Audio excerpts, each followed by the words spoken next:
Y pues les cuento rapidísimo que el día de hoy vamos a platicar con Carla Escoffier. Así es, Así no es. escucharon mal.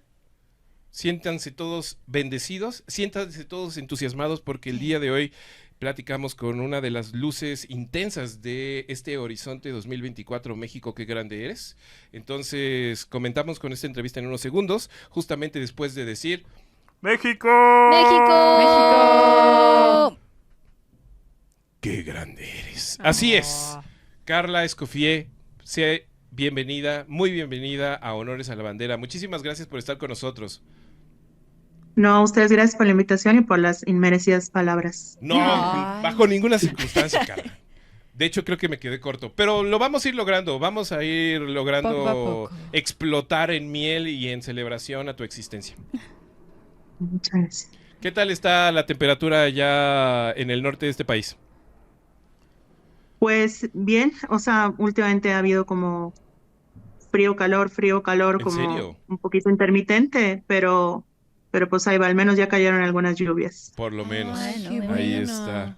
Pues en fin, queridos amigos, estamos platicando con Carla Escoffier y justamente ella ha tenido la dignísima actitud de aceptar esta plática porque vamos a hablar con ella justamente de editorialización de la opinión, de la noticia, de la verdad, en este México de redes sociales, en este México de mañaneras, en este México de elecciones 2024.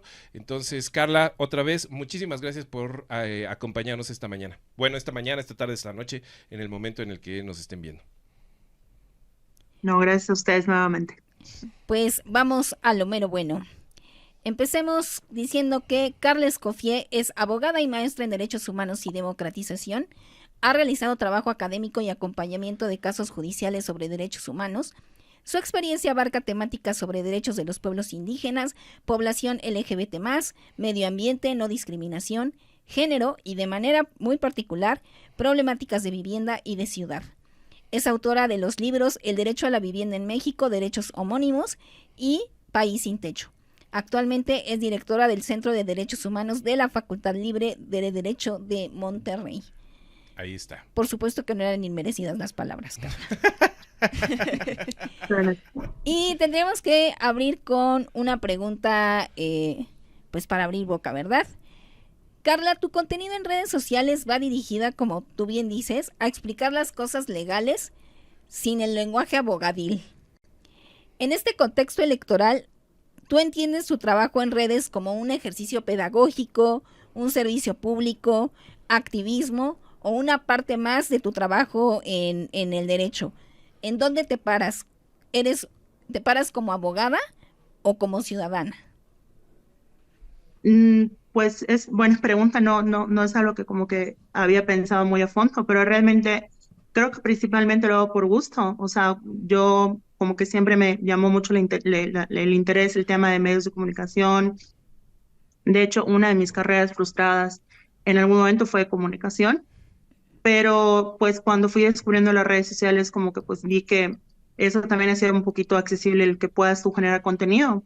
Y originalmente yo empecé a usar las redes sociales, empecé con Twitter para el tema del activismo en derechos humanos que hacía, ¿no? Llevaba casos de derechos humanos y pues de repente como el tema de poder difundirlos de manera diferente, ¿no? Porque era muy común que se seguía haciendo en varias ONGs esto de mandar comunicados a periódicos, lo cual me parece súper bien, pero creo que también de alguna manera se está dejando a un lado las otras formas de comunicación. Y además me pasó que cuando me empecé a vincular con temas de vivienda, de ciudad, lo que ocurría es que no veía como contenido, al menos ya no conocía en ese momento contenido cercano que hablase del tema, que de alguna manera problematizara sobre ellos. Ya después obviamente sí vi que habían más personas que hablaban del tema, pero al menos desde el mundo abogadil no. Y realmente empecé yo a usar las redes sociales para hablar de vivienda y ciudad, como tratando de impulsar el tema, o lo que yo creía que era impulsar el tema, y poco a poco pues también veía que habían dudas sobre derecho, ¿no? Pues, cosas que no se entendían y decía, bueno, pues el problema es que también es culpa de los abogados y las abogadas, o sea, como damos por entendido que todo el mundo debe saber las cosas y no es así, menos cuando el derecho es súper oscuro. Y pues también empecé a usar las redes sociales para ir como explicando ciertas cosas y pues pasé de Twitter a Instagram, de Instagram a TikTok, que ahorita es mi red social principal, y posteriormente, más recientemente a YouTube. Pero en ese sentido, pues no sabría cómo encuadrarlo, pero sí creo que es algo que lo hago con mucho gusto, con mucha diversión.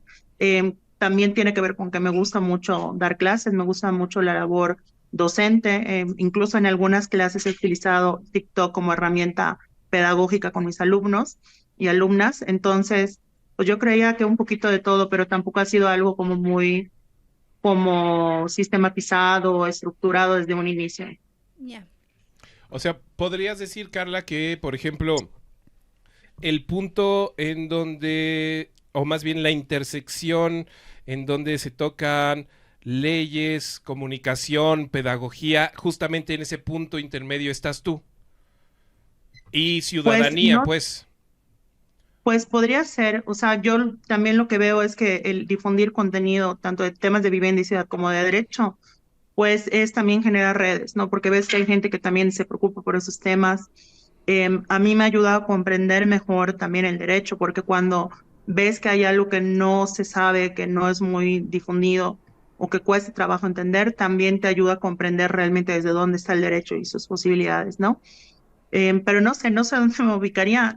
Insisto, no, es una pregunta muy interesante, no la había pensado, pero sí creo que podría posicionarme como una persona que le gusta mucho la educación, le gusta mucho las redes sociales y la comunicación, que disfruta mucho hacerlo y que también espera que pues de algo pueda servir la información que difundo, trato de difundir y trato de explicar en mis redes sociales. Claro. Ahí está. Bueno, cuéntanos, ¿por qué los aliens no tienen pelo? Los aliens no tienen pelo, bueno, pues de entrada no sabemos si tienen o no pelo, ¿no? Realmente creo que es como algo que normalmente asumimos porque los seres humanos siempre tratamos de entender la otredad con base en lo que nos es conocido y lo propio. Y de hecho, fíjate que la pregunta tiene mucho que ver con la no discriminación. Ok. Normalmente siempre... Me encanta. Ajá. No, es que sí, como que cuando tratamos de entender lo diferente, siempre lo hacemos desde nuestros parámetros. Ajá, Claro. claro.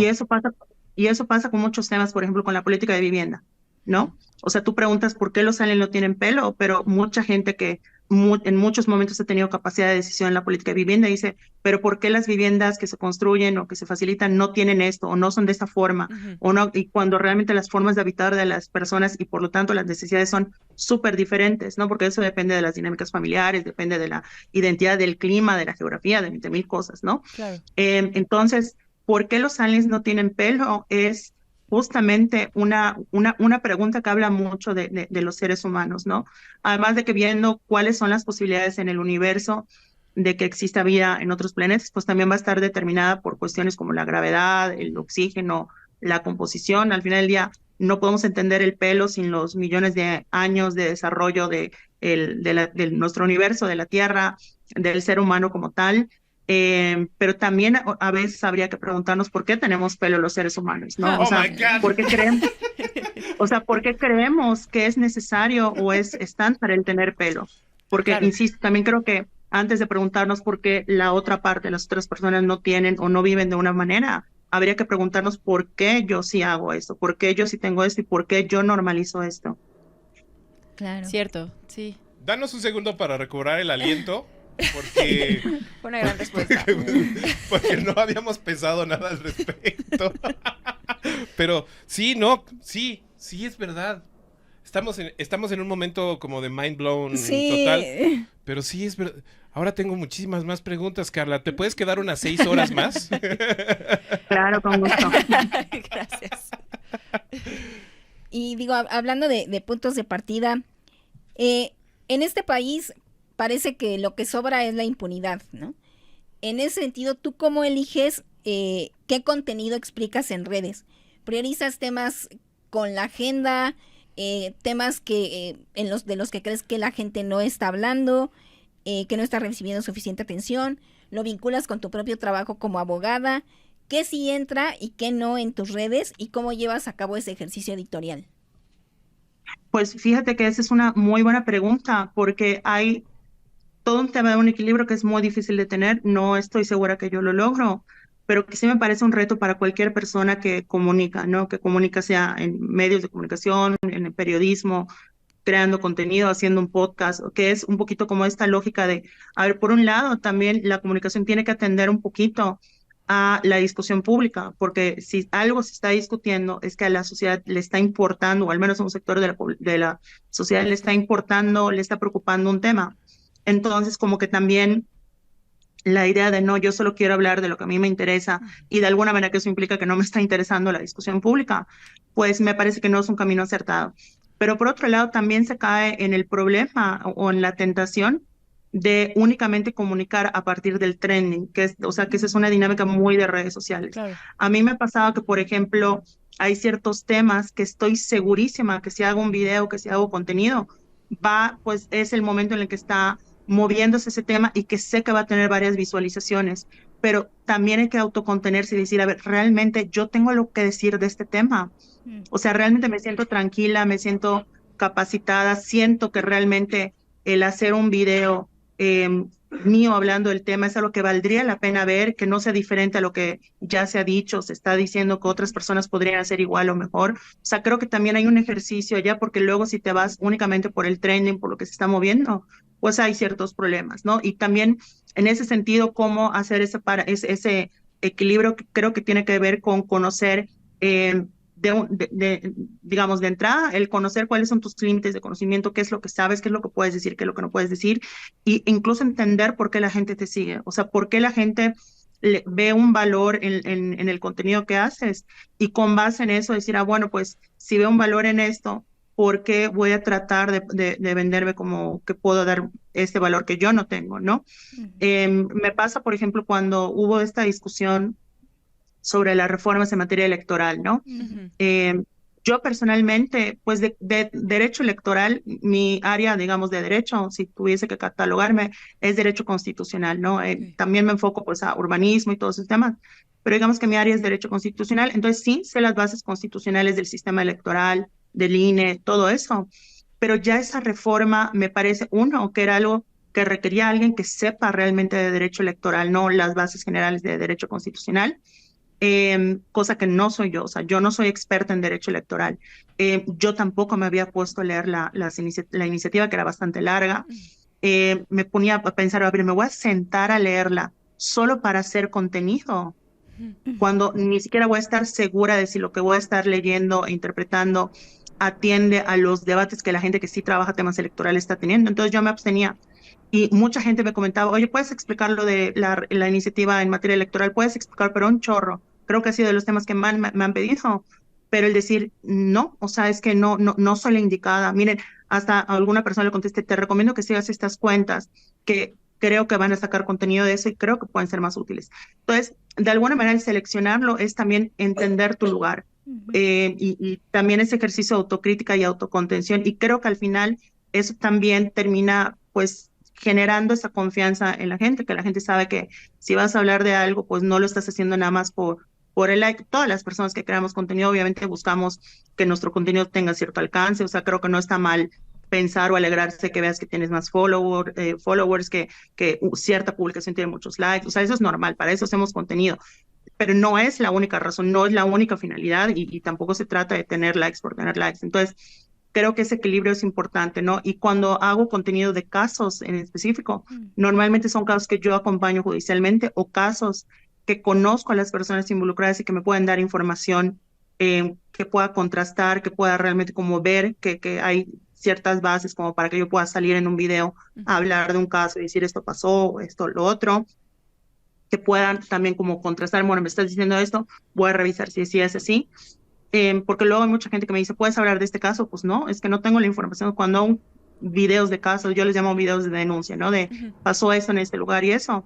Normalmente es porque tuve acceso a información o pude informarme con las bases suficientes para decir lo que digo en el video, y lo que no digo en el video, pues no lo afirmo, ni lo niego, ni nada, ¿no?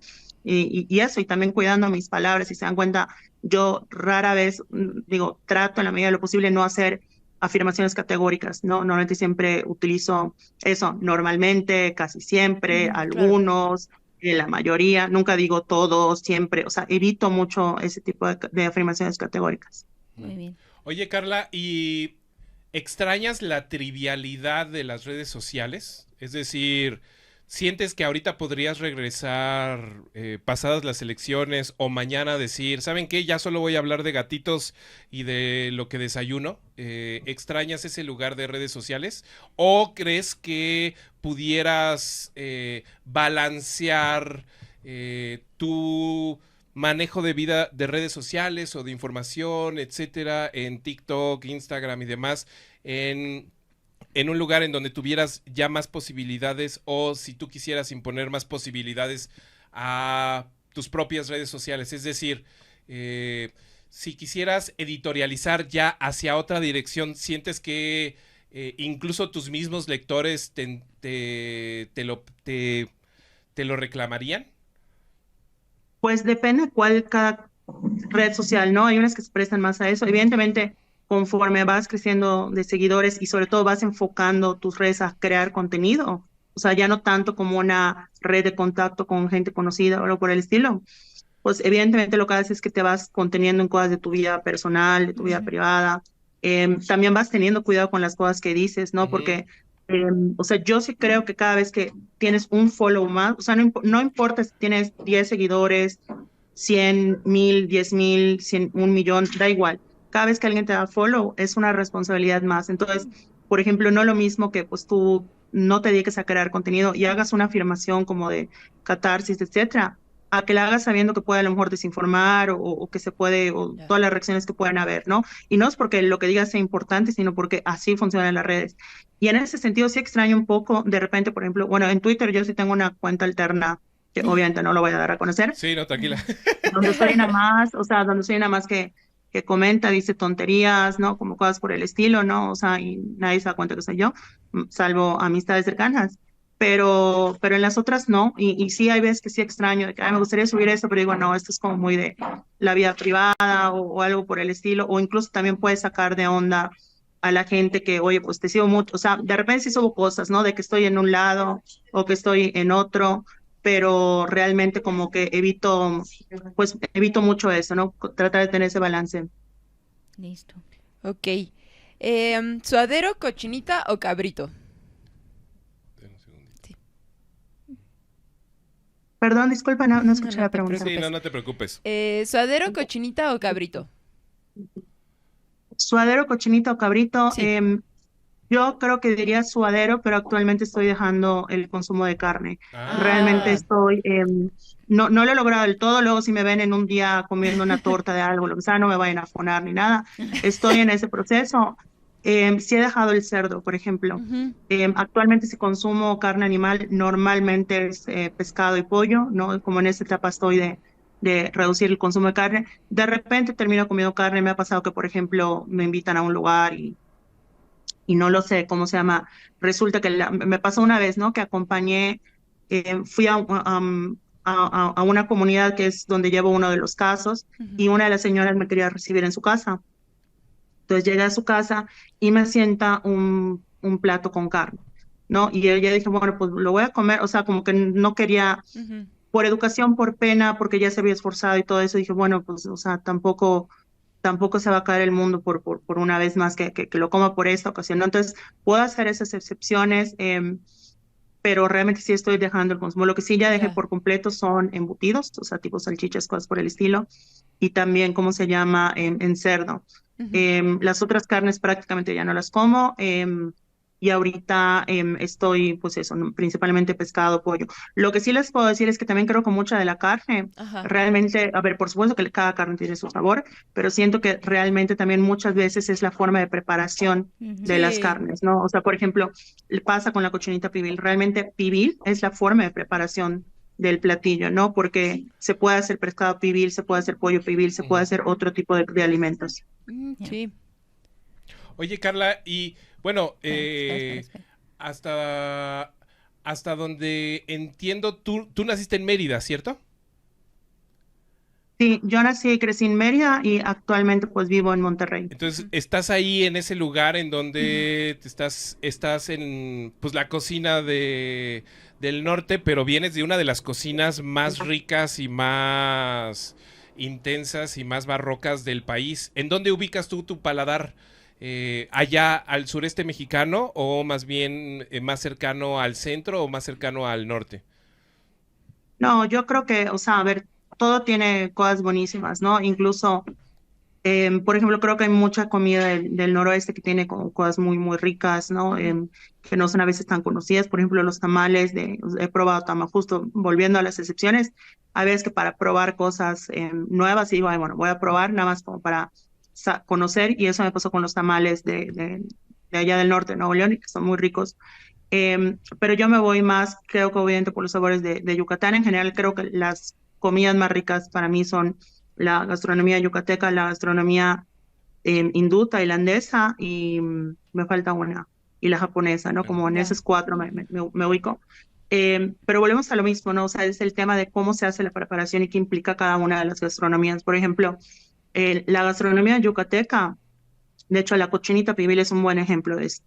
Porque mucha gente cree que la cochinita pibil es cochinita o carne, de lo que sea, puede ser pescado, pollo, lo que sea, Sí. con adobo. Ujú. Que sí, pero eso no es lo que le da el sabor. Lo que le da el sabor es el contraste salado-dulce, porque Ah, se hace con naranja agria, ujú. ¿no?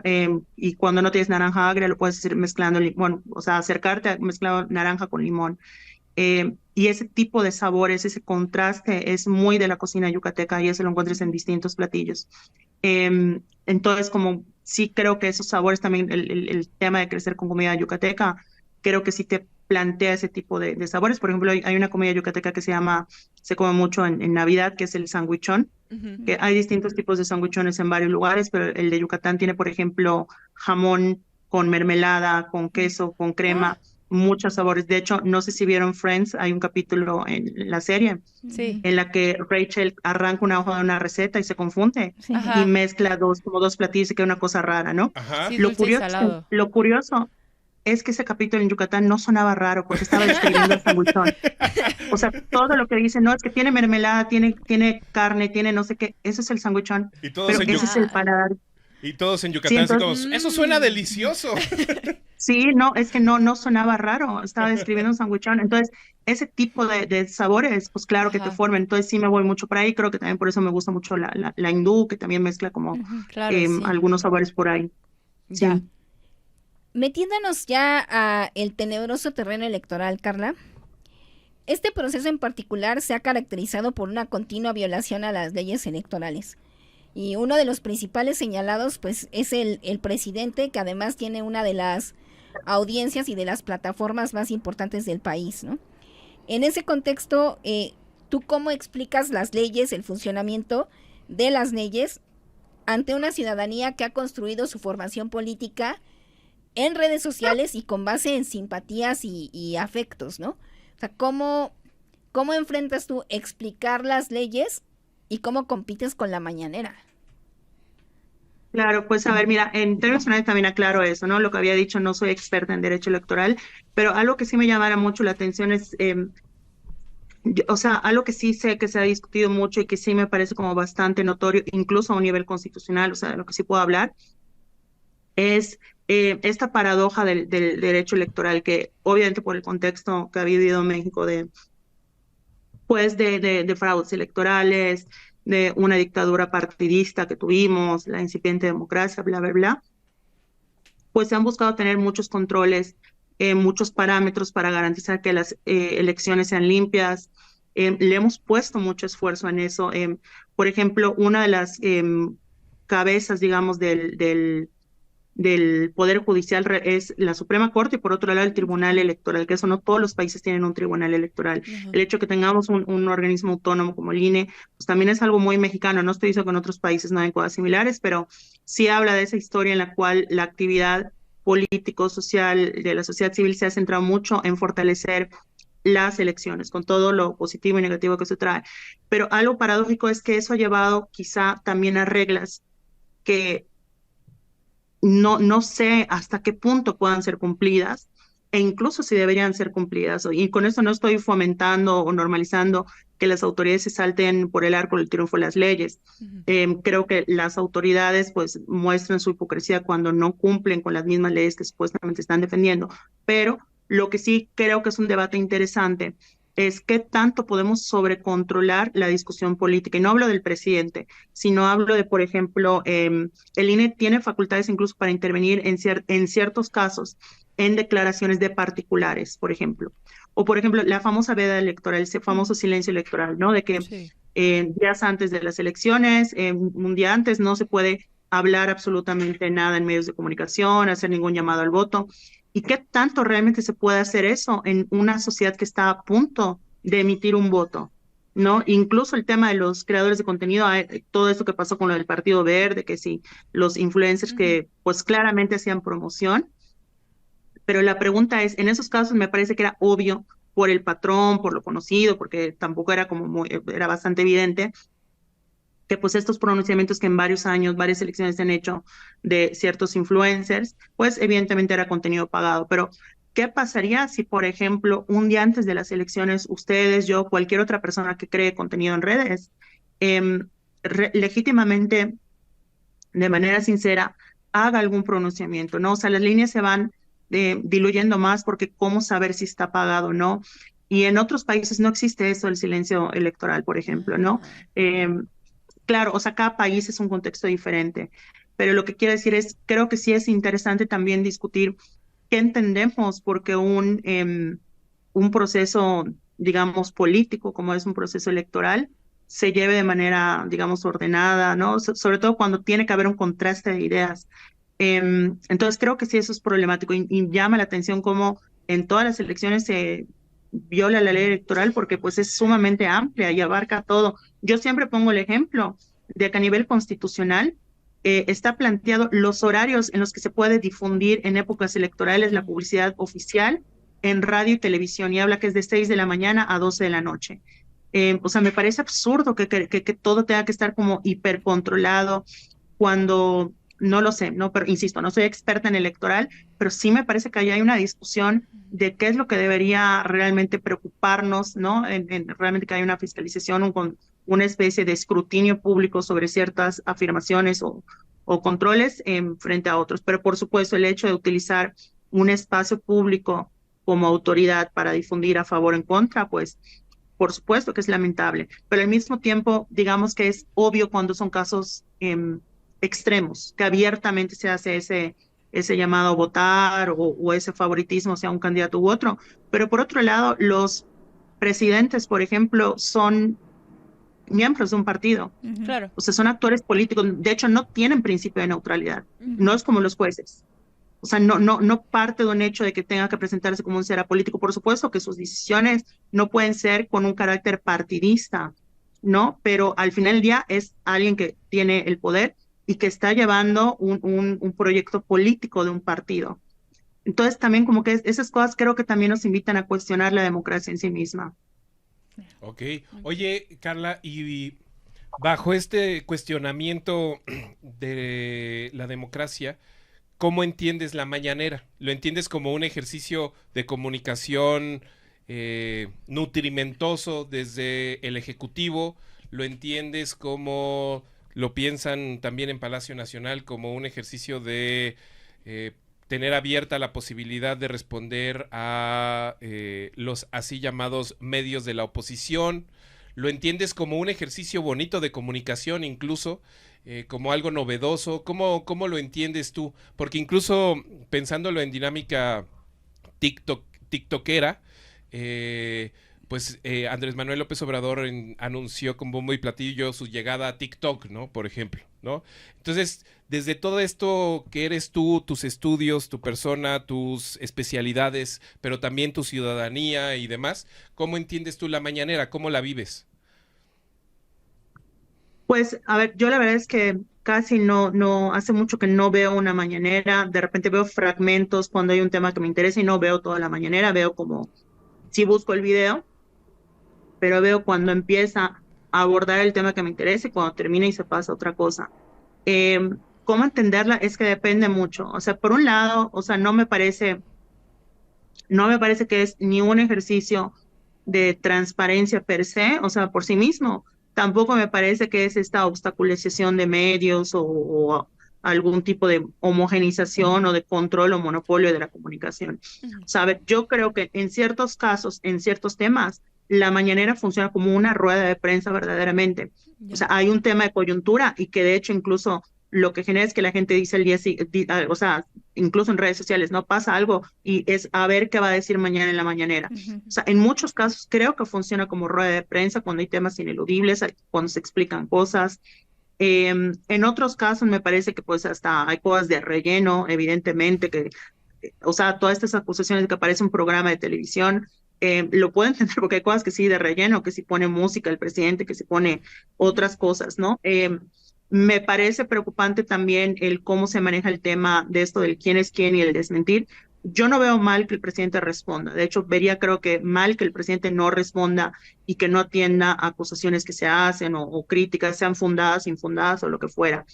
Lo que me preocupa a veces es el tono de la host y la lógica con la que se hace, ¿no? Esta respuesta que a veces más que respuesta pareciera ser un contraataque, que creo que no debiera ser así. No siempre, no estoy diciendo que haya sido siempre así, pero sí han habido momentos que pareciera que más que responder el tema, se centra en cuestionar a la persona. O sea, yo creo que el tema de cuestionar a los medios de comunicación es súper válido, pero lo tenemos que hacer las personas. O sea, yo creo que un personaje con mucho micrófono en medios de comunicación dice algo del presidente del gobierno, el presidente tiene que responder al tema, es verdad, no es verdad, ese dato que dices es verdad, no es verdad, acá tengo otros datos, lo que dijiste está tergiversado o no, te lo explico, lo que sea. Y sobre eso, las críticas al periodista y su trabajo lo hacemos las personas. No siento que el presidente ni su equipo en la mañana tenga que ser para eso, y sí puede ser preocupante eso, sobre todo en el contexto de hostigamiento que hay a periodistas, no porque López Obrador vaya a hacer algo. O sea, yo le compro y le creo que él no manda a atacar a ningún periodista ni nada, pero el problema es que justamente gran parte de las agresiones a periodistas en el país son de periodistas locales.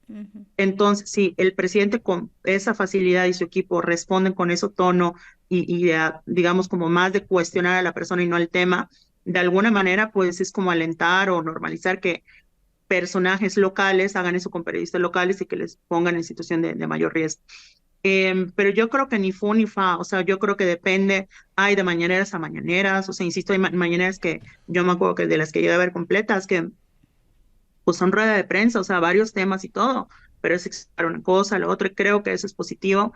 Hay cosas, insisto, que me parecen que no son, y evidentemente, claro, lo que eso genera es una atención mediática muy fuerte en la mañanera, porque evidentemente todos los medios están viendo a ver qué va a decir y sacan notas, ¿no? O sea, que muchos medios dicen es que es una forma de monopolizar el debate. Yo creo que hay un poco de esa estrategia, por así decirlo, bueno, pues yo también voy a tener cierto control, o no control, digamos, porque no es como que les obliga a nada, pero sí cierta posibilidad de ir dirigiendo el debate con esto. Pero también es un hecho que los medios le dan toda la atención a la mañanera, y también cuando no saben qué poner en notas, rascan de la mañanera para que pongan. Entonces también creo que las dos partes es verdad. O sea, también hay que reconocer que el presidente también lo hace como una estrategia para justamente saber qué se va a decir y cómo dirigir, digamos, la discusión pública, y también los medios, o sea, le dan cuerda a eso. O sea, no creo que sea solo el presidente. Entonces, yo creo que es más complejo que eso. O sea, no diría ni una cosa ni la otra de manera tajante. Ok. A ver, cuéntanos, ¿cómo le explicarías la gentrificación a los aliens? Sin pelo. Sin pelo. ¿Cómo le explicaría la gentrificación a los aliens? Yo lo que les diría es que es la gentrificación sería el equivalente a llegar a un planeta con más tecnología que que la gente que vive originalmente en ese planeta, y con base en eso poder ir pacíficamente, pues mudándose a este nuevo planeta con la tecnología, pudiendo sacarle más provecho a los recursos y a todo lo que les rodea, y posteriormente ir expulsando con o sin intención a la gente que originalmente vivía en el planeta, ¿no? Es decir, entendiendo la tecnología porque sería la forma de explicar todo lo que es el poder económico, ¿no? O sea, al final del día la gentrificación es que llegan actores con mayor poder económico a barrios donde hay personas con menor poder económico, y que esa desigualdad, ¿no? Termina generando procesos en los cuales se van desplazando paulatinamente las personas originarias por las personas de mayor poder adquisitivo. Y pues yo creo que eso sería como una gentrificación interestelar, o sea, de llegar Claro. a un planeta con cierta tecnología. No es una invasión, no es un ataque.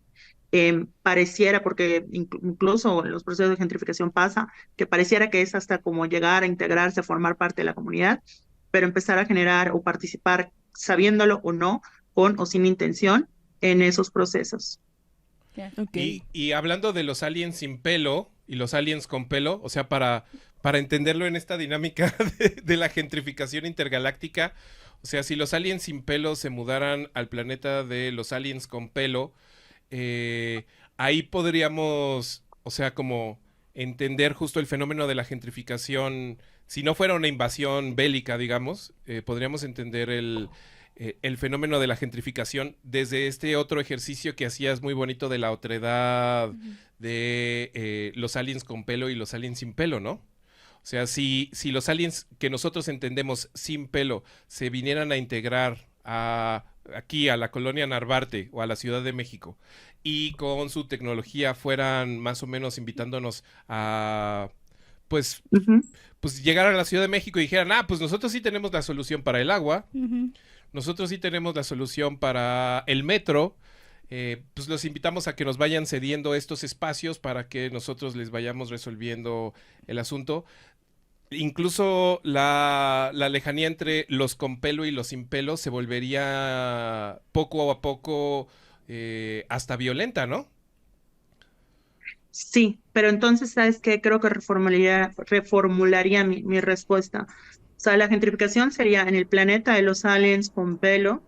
Los aliens con pelo que tienen más tecnología empiezan a acaparar ciertos espacios frente al resto de los Ya. aliens con pelo, de tal manera que van desplazando a aquellos que tienen más tecnología que otros. Ajá. Y en la posibilidad de acceder a tecnología se vuelve también la posibilidad de acceder al espacio en el planeta.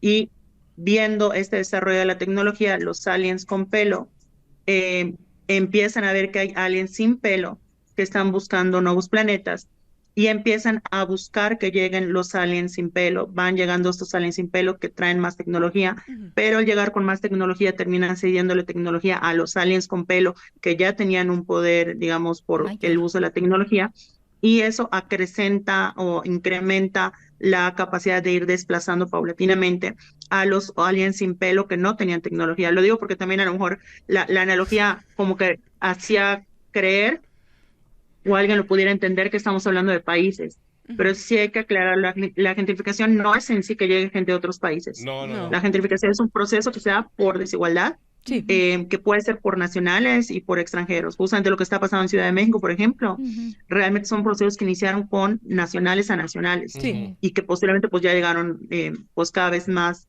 los famosos nómadas digitales, que también ese concepto hay que replantearlo. Pero sí, básicamente sería eso. Ahí está. Ah. Muchas gracias. Sí. Y hablando de entender la gentrificación, tú como persona que te has dedicado particularmente a temas de vivienda y de derecho a la vivienda, más allá de las palabrerías de campaña, ¿qué debería preocuparnos o entusiasmarnos de un candidato o candidata que aborde estos temas? ¿Y qué pasa si ninguno lo toca? Bueno, a ver, por mis posturas políticas, o sea, yo no me entusiasmo con campañas políticas, o sea, realmente mi postura es, creo que estos procesos electorales son inevitables, en el sentido se van a dar y va a haber cambio de gobierno, pueden ser relevantes también para el tema del debate público, para recordarnos cuál sería nuestra postura frente a ciertos temas, y por supuesto que el resultado tampoco es indiferente. O sea, creo que por más que independientemente de si se cree o no en los procesos electorales, el resultado importa, ¿no? Porque aunque se diga todos son iguales, la realidad es que no todos son iguales de la misma manera, por así decirlo, ¿no? O sea, evidentemente creo que incluso la situación de Argentina nos demuestra eso, ¿no? O Bolsonaro cuando ganó en Brasil, ¿no? Incluso alguien que tenga una postura de todos son iguales, sí, pero no todos son iguales de la misma manera, y sí puede generar situaciones muy diversas y adversas de lo que pueda pasar a futuro. Ahora, lo que sí creo es que estos procesos electorales podrían ser o debieran ser momentos también para esa politización en temas y justo hablar de ese tipo de temas. Justo por eso me parece importante también impulsar y exigir que las personas que buscan una candidatura, sea a nivel municipal, a nivel Congreso local, a nivel Congreso de la Unión, a nivel presidencia, y a nivel gobernatura, por supuesto, los estados que van a tener elecciones de gobierno, pues se posicionen sobre el tema de la vivienda y la ciudad, porque es un tema cada vez más inevitable. Incluso a veces mucha gente dice, no, pero está el tema del agua. Es que no es una cosa la otra.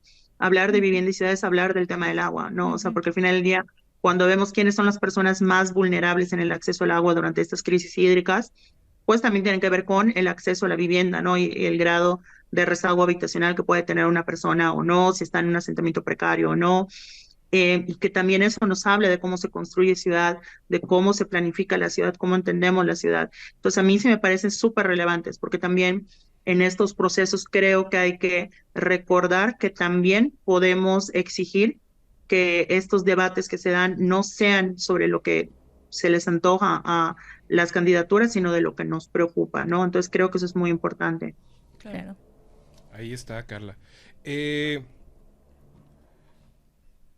Hemos llegado a la última pregunta, Carla. Nos encantaría mantener esta conversación más o menos el resto de nuestra vida, pero no podemos hacerte eso. Entonces, primero que nada, te agradecemos de todo corazón, de verdad, que hayas decidido participar sobre nosotros, participar con nosotros. La verdad es que jamás pensé que una conversación alrededor de por qué los aliens No tienen pelo. no tienen pelo en la iconografía cultural humana nos llevara a tantas reflexiones. Eso es tu culpa, no es nuestra culpa, la verdad. Entonces, no sé si tú, mi querida Carla, viste The Newsroom, una serie de HBO. No, no lo he visto. Ahí está. Pues solamente la hemos visto nosotros tres, Sí, aparentemente. Es una serie que es muy famosa por muchas cosas. Una de ellas es por los primeros 10 minutos de la misma serie, que es un panel de periodistas en donde al personaje principal le preguntan por qué es Estados Unidos el país más grande del mundo. Jugándole un poquito a The Newsroom, y asumiendo que estamos en esta coyuntura electoral muy particular, ¿nos podrías decir, Carla Escoffier, por qué México es el mejor país del mundo? Bueno, creo que ya, no conozco la serie, pero creo que sí he visto el clip de Ajá, Sí. de esa escena, porque se difundió muchísimo. Justo sí. Y en general no soy de ver series, me cuesta mucho comprometerme a una serie. A veces prefiero ver películas y en general casi no veo, veo más YouTube que series o películas, ¿no? Ya. Pero a ver, contestando, a ver, y que, sin que suene a que estoy tratando de plagiar la respuesta que justamente se da en esa escena. A ver, yo no creo que México es el mejor país del mundo, ni el peor, ni nada. Yo en general cuestiono la figura de los países. O sea, creo que los países son territorios mediados por el Estado, que generan incluso identidades que se conforman en parte por las identidades orgánicas que se dan en regiones, ¿no? Y por procesos históricos, y en parte por identidades estatales, o sea, producidas por el Estado. De hecho, para mí, o sea, mi esquema, digamos, no le quiero llamar utopía, porque decir utopía sería pensar que es algo inalcanzable. Para mí, mi postura política realmente es que los países como tal no deberían de existir. No me parece que sea funcional una organización de arriba hacia abajo. O sea, creo que tiene que ser de abajo hacia arriba. Y en todo caso, si los países van a existir, me parece que no deberían ser tan grandes. ¿Esto quiere decir que odio a México? No, o sea, no se trata de eso. México existe como Estado, existe como país, formo parte de él, y por lo tanto el territorio y las defensas y la capacidad de organizarse, de generar vínculos, empatía, en buscando una mejor calidad de vida para las personas, es en el marco de este lenguaje, digamos, territorial llamado México, ¿no? Y creo que sí, el territorio de México tiene obviamente cosas que identifico como parte de mi identidad, tanto lo hablábamos, ¿no? Gastronómicas, de naturales, de cultura, etcétera. Y creo que tiene cosas muy ricas, pero realmente tampoco creo que sean especiales frente a lo que hay, por ejemplo, en Colombia, o en Costa Rica, o en Brasil, o en Nigeria, o en Sudáfrica, o en India, o en Japón. O sea, lo que quiero decir es toda la vida humana es rica. O sea, me parece que donde hay seres humanos, donde hay colectividad, surgen cosas hermosas, y siento que donde hay esa colectividad, donde hay en esas personas en un territorio, convierten ese territorio en algo que merece ser defendido, que merece ser protegido. Y en ese sentido, pues yo no creo que México sea el mejor país del mundo, yo no creo que ningún país sea el mejor o el peor del mundo. Podemos hablar, claro, de funcionalidad de estados, otro tipo de cosas. Lo que sí creo es que no necesitamos ser el mejor país del mundo para defenderlo, para creer que es algo defendible. O sea, yo creo que la vida, la capacidad de vivir en ciudades, de vivir en comunidad, de vivir como población, es igual de defendible en Argentina, en Perú y en México. Y no, eso no lo hace menos, como que a veces que creemos que el hecho de que seamos el mejor país del mundo es la razón para defenderlo y creer que podemos vivir de otra forma, y para mí no es. Esa creo que la razón por la que podemos soñar, creer y defender que hay otra forma en la que podamos vivir, convivir, donde que sea más justa, más equitativa, donde las personas podamos tener una mejor calidad de vida, se basa en el hecho de que hay personas, de que hay un territorio, ¿no? De que hay esa potencialidad que hay en otros lados. Y por supuesto haría y pensaría lo mismo, bueno, es un poquito complicado decirlo en contrafáctico, si yo hubiese nacido, por ejemplo, en Egipto, porque no podría decir que es más defendible México que Egipto. En los dos hay esa posibilidad, hay esa potencialidad, y al final del día creo que por supuesto nos movemos en esos códigos, por supuesto que hay un vínculo. O sea, justamente a mí me gusta mucho hacer este análisis de vivienda y ciudad a lo largo del país. O sea, qué está pasando en Tijuana, qué está pasando en Oaxaca, qué está pasando en Veracruz, qué está pasando en Aguascalientes, en Colima, pero al mismo tiempo sí, hay factores comunes, hay cosas que pueden ser como entendibles, reconocibles, por supuesto, de Tijuana a Chetumal, pero también hay cosas que hacen que cada lugar sea un mundo, un universo totalmente separado, como muy diferente, como si pudieras hacer otro país. Y también a veces me cuestiono, de repente, por ejemplo, yo cuando hice la maestría en Colombia, habían muchas cosas en Colombia que eran muy similares a México, ¿no? Y puedes decir, bueno, es porque es Latinoamérica al final, pero también yo me pongo a pensar esas similitudes que a veces encontramos, ¿qué tanto responden a la existencia de un país como tal o responden a la existencia de experiencias compartidas a lo largo, digamos, de un continente o de la misma vivencia humana? Y lejos yo personalmente creo que hay más motivos para defender lo que es común y no lo que es único y personal. Entonces, el decir esto lo defiendo porque es mío, porque es mi país, porque es el mejor, de alguna manera te acota esa capacidad de defensa cuando piensas, no, es que esto es valioso, porque es igual de valioso que todo lo demás y todo debería de ser defendido. Oh my God, Carla Escoffier. Habla muy bien de la humanidad que tengas tantos seguidores en redes sociales. Sí. La verdad. Yo sé que escuchándote no quieres ser presidenta, pero si en algún momento lo consideras, quiero que sepas que yo votaría por ti. Muchas gracias. Puedes votar para algún concurso de creadores de contenido o algo, pero Claro, no creo perfecto. Para lo que te postules, votamos por ti, Carla. Estamos O si contigo. necesitas un riñón, te lo encontramos. Te encontramos un riñón. Muchas gracias. Carla, pues te agradecemos de todo corazón, y con esto justamente le agradecemos a toda la gente que se quedó con nosotros hasta este momento de Honores a la Bandera. Este es un excelente momento para ustedes para suscribirse, para dejar comentarios, para dejar aplausos y tal vez más aplausos a esta hermosísima entrevista. Y también le mandamos un saludo a todos nuestros Patreons, patreon.com/todo menos miedo. Recuerden que ese es el brazo que mantiene bombeando este ejercicio de editorialización de la opinión. Y pues le agradecemos a todo nuestro equipo de producción, a Hermoso, al maestro Fray Fernando, a Vikingo, a Alex, a toda la gente que nos ayuda a producir este espacio. Entonces, muchísimas gracias a todos. Otra vez, gracias a ti, Carla. Muchas gracias, Te lo Carla. Carla, agradecemos de No, todo muchas gracias corazón. a ustedes. ¿Dónde pueden seguirte? Se los agradezco mucho, me divertí mucho. Ah, qué bueno. ¿Cuáles son tus redes? ¿Dónde pueden seguirte? Sí, estoy en todas mis redes, en Instagram, YouTube, Twitter y TikTok como @Carla Escoffier, así como es mi nombre, Carla, ESCOFFWFIE.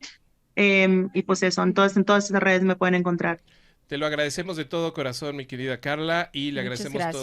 a todo el mundo que estuvo con nosotros, y pues manténganse en la noticia. Nos vemos en la próxima entrega de Honores a la Bandera.